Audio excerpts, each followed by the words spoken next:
Terjadinya krisis pangan akibat pandemi COVID-19 hingga kini terus membayangi negara di dunia, termasuk negara Indonesia tanpa terkecuali.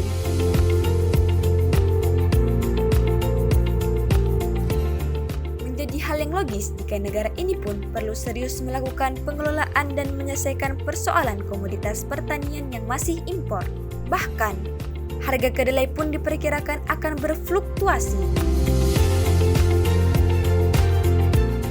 Ketersediaan stok yang cukup sangat penting untuk menjaga kestabilan harga pangan, terutama komoditas yang tergolong pokok dan sumber ketersediaannya sebagian besar berasal dari impor. Di Indonesia, jagung ketan putih ditemukan di beberapa daerah. Sulawesi Tenggara merupakan salah satu daerah penghasil jagung di Indonesia, karena sebagian besar penduduknya, terutama yang berada di daerah kepulauan, menggunakan jagung sebagai makanan pokoknya. Dinas Tanaman Pangan dan Peternakan Provinsi Sulawesi Tenggara menyebutkan produksi komoditas jagung pada tahun 2020 di daerah itu mencapai 164.094 ton pipilen kering.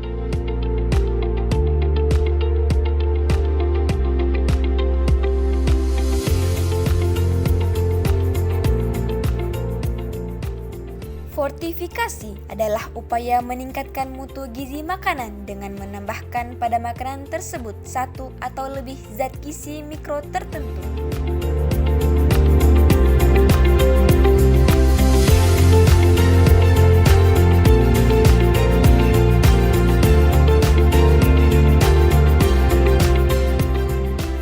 Di Indonesia, jagung merupakan komoditi tanaman pangan kedua terpenting setelah padi.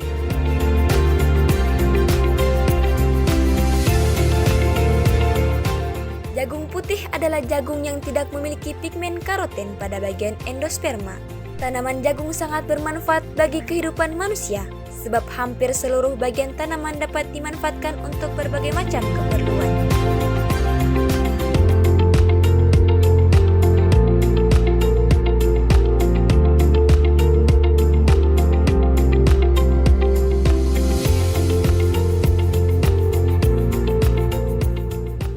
Tanaman kedelai merupakan tanaman polong-polongan yang mudah dikembangkan karena pemeliharaan yang cepat dan juga berkualitas sehingga digunakan sebagai salah satu bahan pangan.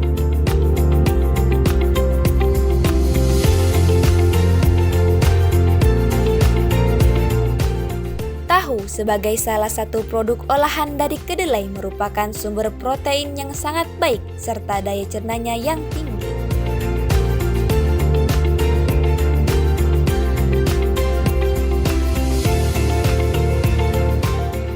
Bahan yang digunakan dalam pembuatan tahu fortifikasi ini adalah kedelai, jagung ketan putih,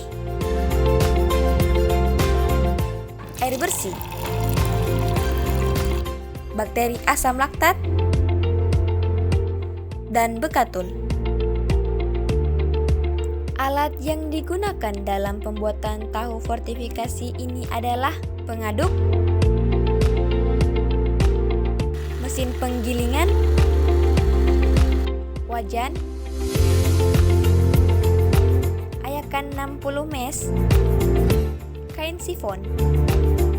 Proses pembuatan tepung jagung ketan putih. Pertama, proses penggilingan. Proses penggilingan jagung ketan putih ini bertujuan untuk memperkecil ukuran bekatul agar lolos dalam saringan 60 mes. Kedua, penyangraian. Penyangraian dilakukan dalam waktu 3-7 menit pada suhu kurang lebih 70-90 derajat Celcius.